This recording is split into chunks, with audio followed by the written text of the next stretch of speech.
हाँ जी, बहुत बहुत नमस्कार, सलाम, सत श्री अकाल और हेलो आप सभी लोगों को। आज के इस वीडियो में मैं बात करना चाहता हूँ राम मंदिर के बारे में। जी हाँ, अयोध्या में राम मंदिर का शिलान्यास रखा जा रहा है, उसके बारे में आज मैं बात करूंगा। मोदी जी शिलान्यास कर रहे हैं उसका, और 5 अगस्त यानी कल ये हो रहा है। तो कुछ जरूरी बातें हैं, महत्वपूर्ण बातें हैं, वो मैं सबके सामने रखना चाहता हूं। पहला, देखिए, वेदों के अनुसार, हमारे वेदों के अनुसार, उपनिषद के अनुसार, हमारे पाठों के अनुसार शिलान्यास एक ही बार हो सकता है। शिलान्यास वैसे ही है जैसे कि एक आप घर बनाते हैं, उसका नींव रखते हैं, एक बार रखते हैं। गृह प्रवेश करते हैं, पूजा करते हैं, घर की एक बार करते हैं। उसके बाद हवन अनेक कर सकते हैं, लेकिन गृह प्रवेश एक ही होता है, नींव एक ही बार रखी जाती है, शिलान्यास एक ही बार होता है। ये हमारे वेद कहते हैं, उपनिषद कहते हैं, पूरा हमारा ब्राह्मण समाज कहता है।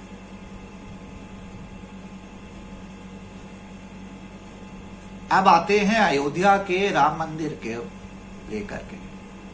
1979 में 1989 में अयोध्या राम मंदिर का शिलान्यास ऑलरेडी किया जा चुका है वीएचपी द्वारा।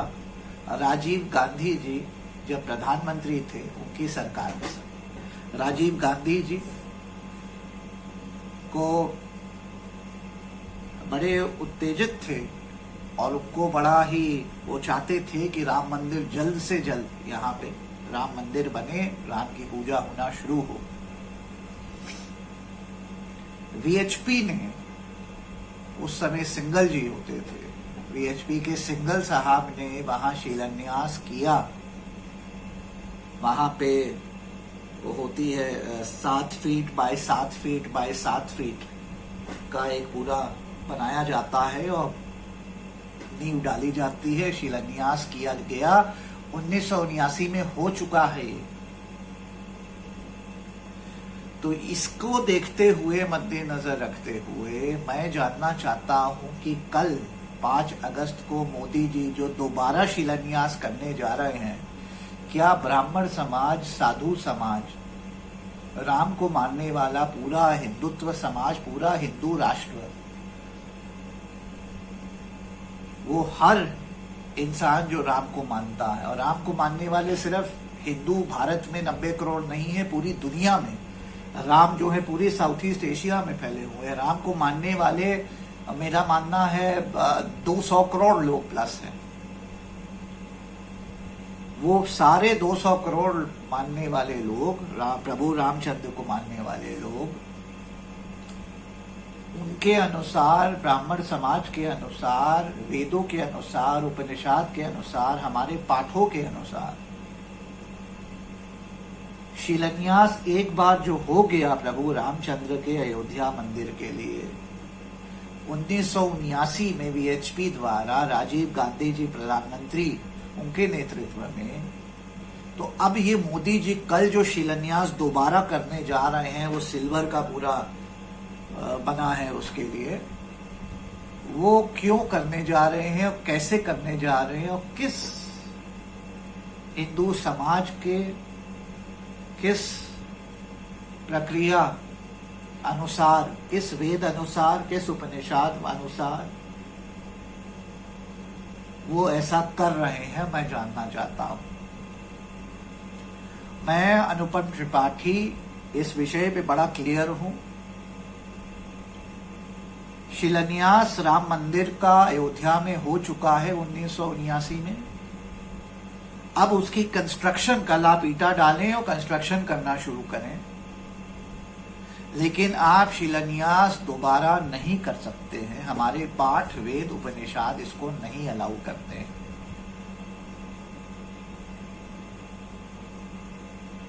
ये पहली बात। अब दूसरी बात पे आता हूं। हमारे प्रभु रामचंद्र जी, जय श्री राम, हमारे प्रभु रामचंद्र जी ब्रह्मचारी नहीं थे। हमारे प्रभु रामचंद्र जी सीताराम थे, लवकुश के पापा थे, सीता मैया के पतिदेव थे, उनको सीताराम कहा जाता है। सीताराम सीताराम, जय श्री राम, सीताराम सीताराम।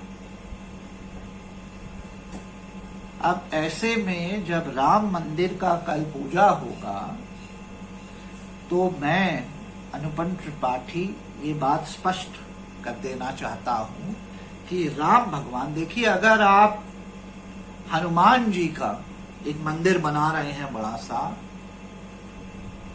पवन पुत्र हनुमान जी के लिए जो ब्रह्मचारी थे, राम भक्त पवन पुत्र हनुमान, तो उसकी पूजा, उसका शिलान्यास, वहां पे नींव डालना वगैरह सब एक ब्रह्मचारी महंत कर सकता है, ब्रह्मचारी आदमी कर सकता है, ना शादीशुदा आदमी कर सकता है, कोई दिक्कत नहीं है, डिवोर्स्ड आदमी कर सकता है, कोई दिक्कत नहीं है। लेकिन जब आप प्रभु रामचंद्र के मंदिर का पूजा कर रहे हैं और आप तो शिलान्यास करने जा रहे हैं, जो मैंने कहा आप नहीं कर सकते, लेकिन फिर भी आप कल पूजा करें, तो उसमें अगर आप मुख्य, आप गेस्ट ऑफ ऑनर हैं, आप चीफ गेस्ट हैं, आप पूजा लीड कर रहे हैं, तो मैं बता देना चाहता हूं कि ऐसे में आपको शादीशुदा होना चाहिए। आपके साथ पूजा में, सीताराम की पूजा में सीता मैया, यानी आपके साथ आपकी विवाहित पत्नी साथ होनी चाहिए, तब पूजा होगी प्रभु रामचंद्र जी के मंदिर में, सीताराम जी के मंदिर में। मेरा सवाल है, मोदी जी हमारे प्रधानमंत्री हैं, देश के प्रधानमंत्री हैं, ये जो कल होने जा रहा है, देखिए ये इट्स नॉट अबाउट प्रधानमंत्री, it is about the religious beliefs and freedom of our country. It is about प्रभु रामचंद्र। प्रभु रामचंद्र हमारे 7,000 साल के इतिहास हैं। 200 करोड़ विश्व भर के हिंदू और प्रभु रामचंद्र को मानने वालों के भगवान हैं, ईश्वर हैं। तो ऐसे में मेरा ये कहना है, मैं स्पष्ट रूप से कहना चाहता हूं कि कल की पूजा को लीड करने वाले ऐसे में एक शादीशुदा इंसान होने चाहिए, और पूजा अकेले पुरुष ही नहीं, उनकी विवाहित, उनकी वाइफ, उनकी पत्नी, धर्म पत्नी के साथ होनी चाहिए। तो अब मेरा सवाल है, क्या मोदी जी क्वालिफाई करते हैं? और जवाब है नहीं। मोदी जी की वाइफ थी, मोदी जी का डिवोर्स हो गया है, जो भी है वो पर्सनल मोदी जी की बात है, लेकिन कल पूजा मोदी जी अकेले नहीं कर सकते हैं, उनकी वाइफ को करना होगा, साथ करना होगा। एक शादीशुदा आदमी अपनी धर्मपत्नी के साथ पूजा करेगा सीताराम के मंदिर में। अब बात आती है योगी जी की। योगी जी अजय बिष्ट हैं, ठाकुर समाज से आते हैं, महंत हैं, बहुत बढ़िया, हर तरीके से क्वालिफाई करते हैं, लेकिन फिर सीताराम के मंदिर में योगी जी से भी आप पूछ लीजिए। योगी जी अगर कल पवन पुत्र हनुमान जी का मंदिर बन रहा है तो योगी जी आइडियल कैंडिडेट हैं पूजा लीड करने के लिए, लेकिन सीताराम के मंदिर में योगी जी भी, क्योंकि उनकी धर्मपत्नी नहीं है, उनकी शादी नहीं हुई है, तो ऐसे में योगी जी भी ऐसी पूजा नहीं लीड कर सकते। ये बात मैं स्पष्ट कर देना चाहता हूं। पूरा ब्राह्मण समाज, पूरा साधु संतों का समाज मेरे से एग्री करेगा। देखिए जो है वो है। मैं एक लिबरल हिंदू हूं, एक लिबरल इंडियन हूं, एक लिबरल ह्यूमैनिटेरियन हूं, लेकिन मैं पढ़ा लिखा भी हूं। मुझे अपने पाठ पता है, मुझे अपने वेद पता है, अपने उपनिषद पढ़ता है, मुझे अपनी गीता पता है। तो ये बात रखनी जरूरी है। अब मेरा सुझाव ये चीजों को देखते हुए ये है कि कल की पूजा में रामनाथ कोविंद जी देश के राष्ट्रपति अपनी धर्मपत्नी जी के साथ इस सीताराम मंदिर अयोध्या में प्रभु रामचंद्र जी के मंदिर की पूजा लीड करें तो सबसे बेहतर होगा। अब जब मैंने ये सुझाव कुछ दिन पहले दिया तो कुछ ब्राह्मण समाज के लोगों ने मुझसे कहा, जो कि आज के हरिजन एक्ट के अंदर वो बात अगर मैं पब्लिकली कहूं तो केस हो सकता है, जेल हो सकती है, तो मैं कहूंगा नहीं। और क्यों कि मैं एक ह्यूमैनिटेरियन हूं और कास्टिज्म में कहीं से बिलीव नहीं करता हूं। मेरे लिए हरिजन समाज हो, वाल्मीकि समाज हो, बहुजन समाज हो, ब्राह्मण, ठाकुर सब एक बराबर है। हिंदू, मुसलमान, क्रिश्चियन, सिख सब एक बराबर है, हम सब इंसान हैं। तो मैं बिल्कुल उस बात को खारिज करता हूं, लेकिन ब्राह्मण समाज से ये बात कहना स्पष्ट करना चाहता हूं कि बात आई थी कि रामनाथ कोविंद जी अपनी धर्मपत्नी के साथ ये पूजा नहीं लीड कर सकते हैं। और क्यों नहीं लीड कर सकते हैं, उसमें समाज, कास्ट की बात आई थी। क्लियरली मैं बता देना चाहता हूं। और मुझे बड़ा दुख लगा जब ये बात मैंने सुनी, और मेरा तुरंत पलट जवाब था, क्योंकि मैं अनुपम पाठी हूं, 3 पाठ मैंने पढ़े हैं, तो मैंने तुरंत उन ब्राह्मण समाज, साधु संतों समाज को ये कहा कि अगर रामनाथ कोविंद जी पूजा नहीं लीड कर सकते हैं, वैसे मेरा मानना है कि 21वीं सदी 2020 में बिल्कुल कर सकते हैं और करना चाहिए। और मेरा अगर बस हो तो मैं बिल्कुल कराऊं, और इससे श्री रामचंद्र की ही उनका और ऑरा बढ़ता है। लेकिन अगर कोई ब्राह्मण समाज से, साधु संत समाज से ऐसा कहता है तो मैं उनको ये बता देना चाहता हूं, मैंने कहा तुरंत पलट मैंने उनको कहा कि ऐसे में तो फिर मोदी जी भी क्वालिफाई नहीं करते हैं। क्यों? अगर एक बात आपने कहा कोविंद जी के लिए, तो ऐसे मोदी जी भी क्वालिफाई नहीं करते हैं। अब क्यों नहीं करते हैं आप लोग भी जानते हैं, ठीक है? ऐसे तो मोदी जी भी नहीं करते।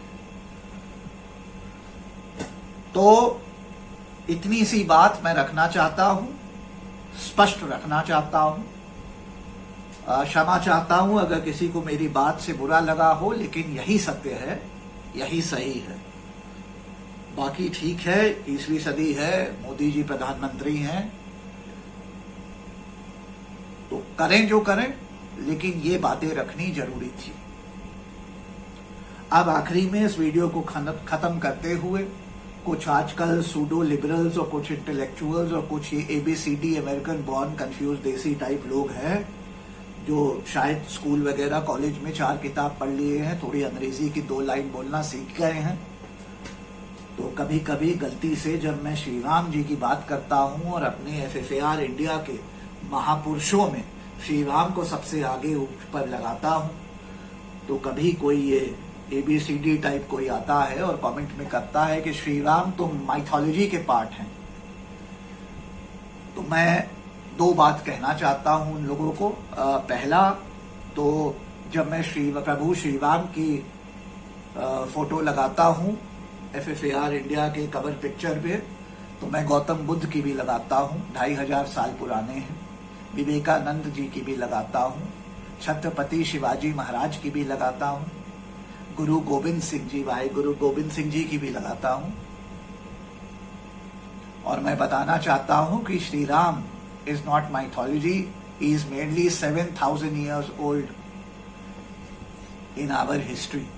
7000 साल कुछ नहीं होता है, पूरे उनके रिकॉर्ड्स हैं, श्री रामचंद्र की डायनेस्टी का पूरा ट्री है। लेकिन क्योंकि ये अज्ञात लोग हैं, इनकी ज्ञान कम है, तो इस किस्म के बेतुके सवाल उठाते हैं। तो जो भी श्री राम को माइथोलॉजी बोलता है उसको मैं बताना चाहता हूँ, प्रभु Shri Ram is just 7000 years old, part of Indian history, part of our culture, part of Hinduism. He is not mythology at all, which has been proven beyond doubt. And क्योंकि आप लोगों की जानकारी कम है, दिमाग कम है, पढ़े लिखे कम है, अमेरिकन बॉर्न कंफ्यूज देसी ABCD हैं, तो आप लोगों के लिए इस वीडियो को मैं जैसे अंत करता हूं, अब मैं आपके लिए एक 6-8 मिनट की एक वीडियो डालना चाहता हूं, जो अभी हाल ही में मेरे से किसी ने शेयर करी इस विषय पे जब मैं बात कर रहा था, और मैंने भी उसको देखा, वीडियो वेरीफाई किया, तो मुझे पूरी तरीके से मैं अग्री नहीं करता हूँ वीडियो से, लेकिन 80% वो वीडियो काफ़ी एक्यूरेट है, और उसमें जो एस्ट्रोनॉमी की पार्ट लिखा है उससे मैं अग्री नहीं करता बहुत, लेकिन बाकी चीज़ें जो फैमिली ट्री और डायनेस्टी जो हमारे हिस्ट्री की पार्ट है, जिसका उसमें जिक्र बड़े अच्छे से प्रभु रामचंद्र का पूरी फैमिली ट्री एक्सप्लेन किया है, डायनेस्टी एक्सप्लेन की है, वो उसमें वर्णन है पूरा डिटेल में। तो मैं जैसे मेरी वीडियो अंत होगी तो मैं वो वीडियो इसमें मैं ऐड कर दूंगा, तो आप लोग वो वीडियो देख सकते हैं। इससे आप लोग जानकारी ले लेंगे कि प्रभु Ramchandra ji is not part of mythology, he is part of history and of course the heart and soul of Hinduism. तो इसी के साथ ये बातें मैं रखना चाहता था। अब मैं वीडियो को अंत करता हूँ। पसंद आया होगा लाइक शेयर कर दीजिएगा, आज भी चैनल पे नए हो तो सब्सक्राइब कर दीजिएगा, और जैसे ये वीडियो समाप्त हो 6-8 मिनट वाली वो वीडियो लगा रहा हूँ प्रभु रामचंद्र जी वाली, उसको देखिए जरूर। आप लोग, बहुत लोग आधी नॉलेज रखते हैं या कोई नॉलेज नहीं रखते हैं। प्रभु रामचंद्र जी श्रीवाद तो कर देते हैं, लेकिन आपको बैकग्राउंड कुछ नहीं पता है। आप राम जी के बारे में उतना ही जानते हैं जितना आपने रामायण में, वो टीवी में, दूरदर्शन में देखा है। थोड़ा सा उसके बियॉन्ड भी जाइए। तो ये वीडियो देखिएगा जरूर। इसी के साथ वीडियो को समाप्त करता हूँ। देखने के लिए बहुत बहुत शुक्रिया, और जय हिंद भाइयों, और जय Bharat. Did Rama really exist? Is Rama historical? While divinity is a matter of faith, historicity is a matter of existence. Standing under this tree, let us examine Rama's family tree. Here is the Suryavamsa lineage. It starts from Kashyapa and Aditi. In the Solar dynasty lineage, there have been many prominent kings, their names and their deeds corroborating well within the Ramayana text and also with the other legends of India. This corroboration of their deeds across various legends through thousands of years establishes the historicity of this lineage, with close to 51 generations before and 32 generations after him. This lineage can be traced all the way down to the Mahabharata period, wherein Brihatbala, 32nd generation from Rama, takes part in the Kurukshetra war on the side of the Kaurava and is killed by Abhimanyu on that fateful day. If a character is imaginary, you would not have this length of a tree. Valmiki composed the Ramayana during the lifetime of Rama himself. In fact, Valmiki was the caretaker of Rama's wife Sita and their children Lava and Kusha. This clearly places Valmiki Ramayana as a biography, an authentic, credible, historic text written during the time of Rama and validated by Rama himself when his sons narrated to him. It is for this reason Ramayana is called an Itihasa, meaning it thus happened. In contrast, there have been many adaptations of the Ramayana across the land which have eulogized Rama through the centuries and millennia. These are more in the form of kavya or ballad and religious texts. If Ramayana is a historical text, why is it called mythology now? In 1808, James Mill and Charles Grant were appointed to write the history of India as syllabus for the Haileybury College. First they and later the genre of colonial writers classified the Indian texts and thought as fabricated trash and drilled it into the minds of Indians that these were mythology. Mill and Grant wrote the history of India deliberately without visiting India, lest they get influenced by its rich culture. In contrast to Mill and Grant, Al-Biruni wrote about India after visiting India. When Al-Biruni visited India in 1030 CE, among the many things that he wrote about India, he also wrote in good detail about Rama having been a historical person of this land. 500 years later, in mid-1500s, Begum Hamida Banu, the daughter-in-law of Babur, wife of Humayun and mother of Akbar, commissioned a pictorial Ramayana. This is now housed in the Reitberg Museum, Zurich. Her son Akbar, the Mughal Emperor of India, also commissioned a Ramayana during his rule. This is now housed at the Maharaja Savai Man Singh Museum in Jaipur. They all wrote Ramayana not as religious texts, but because they considered it as a historical text of their land. Ramayana is a geographically correct text. Every place visited by Rama is today identifiable by historic landmarks, commemorative temples, and local legends. We all know that Rama's birth is celebrated on Sri Ramanavami, which means that he was born on the 9th day of the lunar month of Chaitra. This shloka gives the detailed star configuration at the time of his birth. From this shloka, we can list out the positions of the planets. When this data is entered into the planetarium software, it gives us the date of Rama's birth as 10th January 5114 BCE. When the date of Bharata's birth is culled out and entered into the software, it gives us the date as 11th January 5114 BCE at 5:30 am. It is indeed interesting to note here that this time calculated is exactly 16 hours from that of Rama's birth as calculated by the same software. The text also mentions that Bharata was born 16 hours after Rama. On the eve of the coronation of Rama, King Dasaratha calls in his courtiers and discusses the planetary configuration of that evening and states that they do not augur well for him and he would like to transfer the reins of the kingdom to Rama. King Dasaratha informs Rama about the malefic effects the star configurations were going to bring upon himself and hence asks Rama to take over the kingdom. This configuration, when entered into the software, gives us the date 4th January 5089 BCE.